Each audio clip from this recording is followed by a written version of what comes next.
Michael Sean Wright, and one of the pleasures of sitting in for Robert Scoble today is talking with uber geeks, celebrities in Los Angeles who've really embraced technology in a personal way.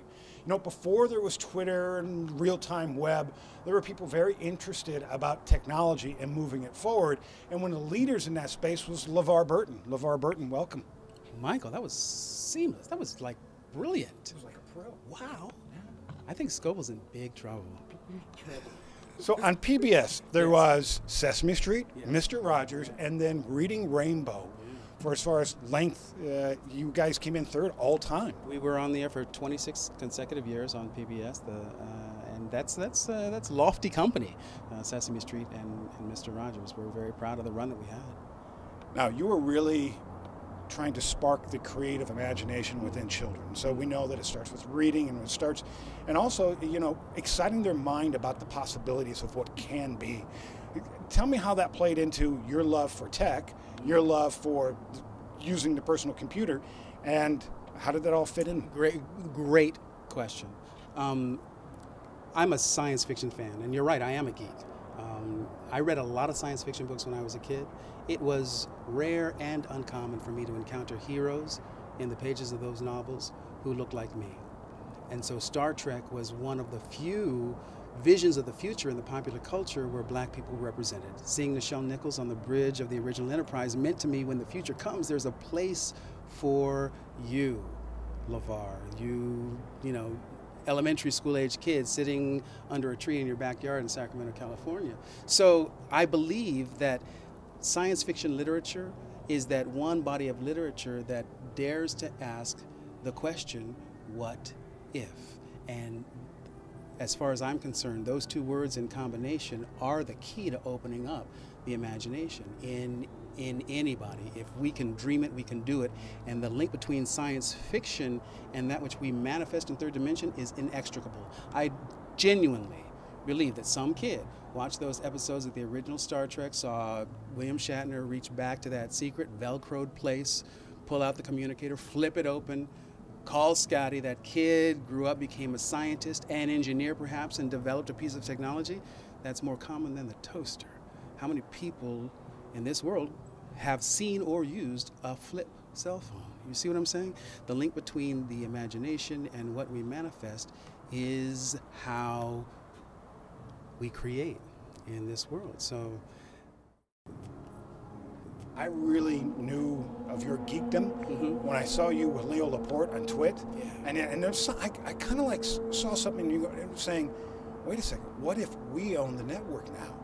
I mean, LeVar Burton, you're well north of 1 million followers on Twitter. You're a household name.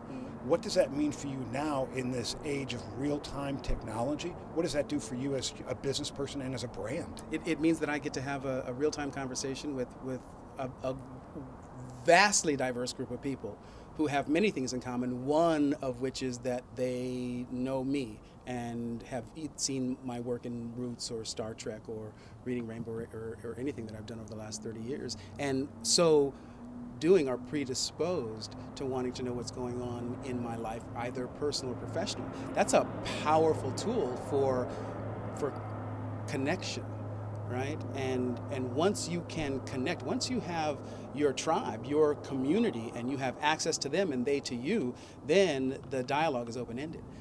You can talk about anything you want. You can talk about, you know, the weather if you are inclined to do so, or you can talk about, you know, upcoming projects, or you can talk about things that matter to you, causes, events, birth of children. I mean, you can really engage in a dialogue as banal or as meaningful as you like, and it's all done without anybody else's permission. And that's what I really, really love about it. It's without the gatekeepers being in the middle. No publicists, no studios. It's just me and the fans having a few giggles. That if we go and we expose everything, we become real and honest with people, then maybe not, you know, maybe that newspaper ad won't look the same. What we should all be scared of more accountability and more integrity in our communicating, in our communications. I think that's a a frightening prospect, and shame on us for even contemplating it. Who would want to share and become real so people can actually, because we buy abstract ideas. No.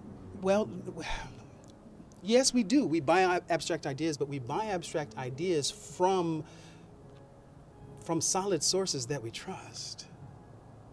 And, the business in which I work is about communication, but the conversation has been generally one way, especially in terms of the advertising aspect of the business of entertainment. And that conversation is, while you're watching this, let me sell you something. Well, I'm really more interested in a conversation that goes, if you're interested in this area of my life, perhaps you'll be interested in this other area of my life. Or if you're interested in this that I am interested in, perhaps I can introduce you to something else that you might like that you didn't automatically think of.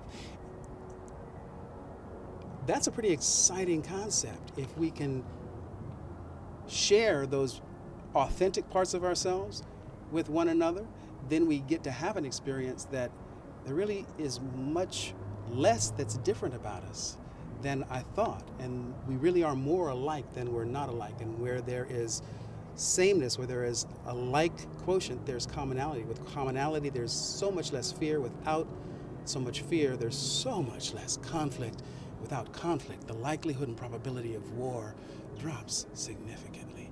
And that thing that we've always said that we wanted as a species, peace, becomes just that much more possible. And it's been made so by technology. Why did we create this in the first place? If not to get to a place where we could really connect, not distance ourselves from one another.